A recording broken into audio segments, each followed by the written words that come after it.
दोस्तों, legal and legal में एक बार फिर से आपका स्वागत है। दोस्तों, दिल्ली के भीषण दंगे जिसकी जद में सैकड़ों नागरिक और अरबों रुपये की संपत्ति आग के हवाले कर दी गई, उन्हीं दंगों की आंच अब कपिल मिश्रा सहित कई बड़े नेताओं पर आती दिख रही है। शुरू करने से पहले मेरा आपसे निवेदन, कृपया वीडियो आखिर तक देखिए। यदि अभी तक आपने चैनल सब्सक्राइब नहीं किया है तो कृपया चैनल सब्सक्राइब कर लीजिए। वीडियो पसंद आने पर लाइक और शेयर करना भी ना भूलें। दोस्तों, जैसा कि आप जानते हैं, दिल्ली दंगों के बाद हाईकोर्ट के समक्ष कुछ याचिकाएं दाखिल की गई थीं, जिनके द्वारा याचिकाकर्ताओं ने न्यायालय से आग्रह किया था कि जिन नेताओं ने हेट स्पीच के माध्यम से दिल्ली में दंगे भड़काने का काम किया है, उन्हें भी इन याचिकाओं में प्रतिवादी बनाया जाए तथा उनके विरुद्ध FIR दर्ज की जाए। दिल्ली दंगों से संबंधित हाईकोर्ट के समक्ष करीब आधा दर्जन याचिकाएं सुनी जा रही हैं, जिनमें एक याचिका मुस्तफा फारूक ने दाखिल की थी, जिन्होंने भारतीय जनता पार्टी के कपिल मिश्रा, केंद्रीय मंत्री अनुराग ठाकुर, परवेश वर्मा व अभय वर्मा के विरुद्ध हेट स्पीच द्वारा दंगे भड़काने के कारण मुकदमा दर्ज करने की मांग की है। वास्तव में पहली याचिका जमीयत उलेमा हिंद द्वारा दिल्ली दंगे भड़काने में भारतीय जनता पार्टी के इन 4 लोगों को प्रतिवादी संख्या 5 से 8 बनाने के लिए की गई थी।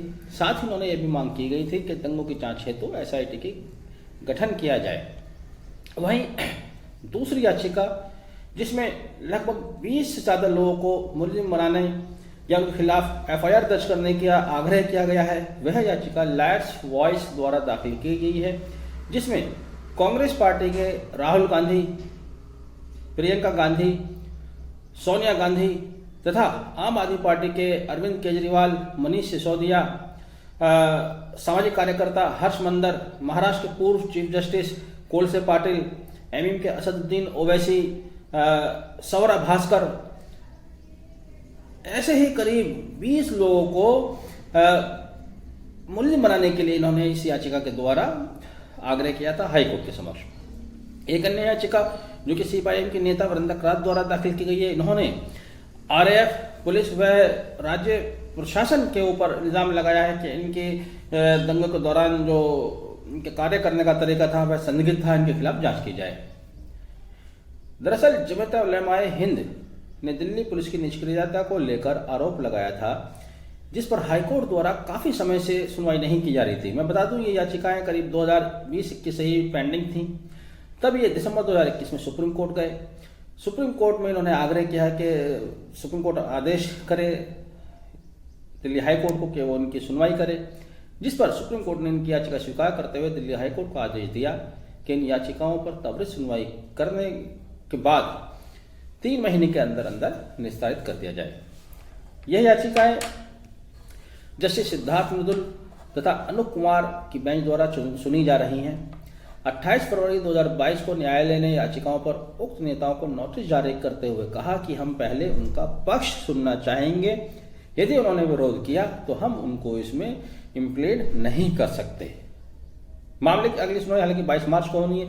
तो देखिए, यहाँ पर अभी तक जो मैंने आपको बताया उसमें एक उम्मीद जगी थी कि हाईकोर्ट द्वारा इन नेताओं को जब नोटिस जारी किया गया है तो कुछ प्रक्रिया आगे बढ़ेगी, इन नेताओं के विरुद्ध कार्रवाई हो सकती है।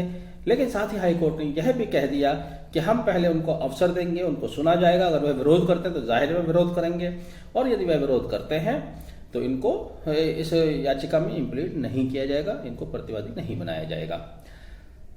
बहरहाल जो भी हो, यदि किसी भी पार्टी के नेताओं का हाथ दंगे भड़काने में रहा है, तब इनके विरुद्ध जरूरी है कि सख्त से सख्त कानूनी कार्रवाई होनी ही चाहिए। साथियों, हम 21वीं सदी के भारत में रह रहे हैं। ऐसे समय में दंगे फसाद होना किसी भी सभ्यता के लिए बेहद शर्मनाक है। दुनिया के किसी भी देश में शायद राजनीति का ये स्तर ना रहा हो। हम अपने आप पर दुनिया का सबसे बड़ा लोकतंत्र होने का गर्व करते हैं, करना भी चाहिए। लेकिन ऐसे समाज में दंगे फसाद होना बिल्कुल भी बर्दाश्त नहीं किया जाना चाहिए, वो भी नेताओं द्वारा उनको भड़काने का प्रयास।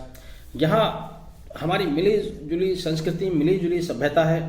हम टेलीविज़न पर जो चीज़ें देखते हैं ज़मीन पर बिल्कुल अलग है। ज़मीनी सच्चाई ये है कि आज भी हिंदू और मुसलमान सभी बहुत ही मेल जोल के साथ रहते हैं, प्यार मोहब्बत के साथ रहते हैं, आपस में खूब उनका मिलना जुलना, उठना बैठना। बल्कि मैं तो अक्सर ये भी कहा करता हूँ कि देखने में ये आया है, मैं मुसलमान अगर मुझसे पूछा जाए कि आपका प्रिय मित्र कौन सा है, तो ज़्यादा चांस है कि वो मैं किसी हिंदू का ही नाम लूँगा। यही स्थिति हिंदू भाइयों के साथ भी, अगर आप उनसे पूछें कि आपका प्रिय मित्र कौन है, तो वो भी अपने सबसे प्रिय मित्र का नाम किसी मुसलमान का ही लेंगे। लेकिन उसके बावजूद जिस तरह की नफरत आजकल के दौर में खासतौर से मीडिया द्वारा, नेताओं द्वारा अपने राजनीतिक फायदे के लिए किया जा रहा है, वाकई गंभीर स्थिति है। और हमारे सामने एक कड़वा अनुभव भी है। 1982 में सिख दंगे हुए, उसकी जांच होते होते और सजा होते होते 10-20 साल लग गए। हमारे सामने मलियाना या हाशिमपुरा कांड भी है, जिनको 28-30 साल में जाके न्यायालय के जजमेंट आए। लेकिन जैसा कि अब हम देख रहे हैं, कानून का एक ये नया बदलाव है, ये कानून का नया दौर है, जिसमें अभी 2020 में दंगे हुए, जैसे ही डिले हुआ तो अब याचिकाकर्ता सुप्रीम कोर्ट गए। सुप्रीम कोर्ट ने तुरंत आदेश दिया कि इसमें त्वरित कार्यवाही की जाए। इससे हम उम्मीद करते हैं कि इसमें 3 महीने का उन्होंने समय दिया है, 3 महीने के अंदर कोई नतीजा निकल कर आएगा। और जो भी दोषी है, चाहे वो किसी भी पार्टी का हो, चाहे वो किसी भी दल का है, चाहे वो किसी भी मान्यता का है, उसके विरुद्ध कार्रवाई होना बहुत जरूरी है। हम लीगल एंड लीगल की तरफ से यही उम्मीद करते हैं कि हमारा देश ऐसा देश होना चाहिए जैसे और दुनिया भर के देश हैं, जहाँ ना कोई दंगा है न जातीयता। बताइए, जातीयता की बातें, धर्म की बातें बिल्कुल अजीब लगता है ऐसे टाइम में जब हम साइंस और टेक्नोलॉजी की बात करते हैं, आगे बढ़ने की बात करते हैं। हमारा उद्देश्य सिर्फ आज की इस वीडियो का यही है, हम कोई न्यूज़ नहीं दे रहे हैं, हम सिर्फ ये अवेयरनेस फैला रहे हैं कि और अपने कानून को अप्रिशिएट कर रहे हैं, अपने उच्च न्यायालय, अपने सुप्रीम कोर्ट को अप्रिशिएट कर रहे हैं कि वो किस तरह से इसमें त्वरित कार्यवाही के लिए अग्रसर है। बहरहाल हम उम्मीद करते हैं जो भी दोषी है उनके विरुद्ध कार्रवाई की जानी ही चाहिए। वीडियो को आखिर तक देखने के लिए बहुत बहुत शुक्रिया। Thank you. Have a nice day.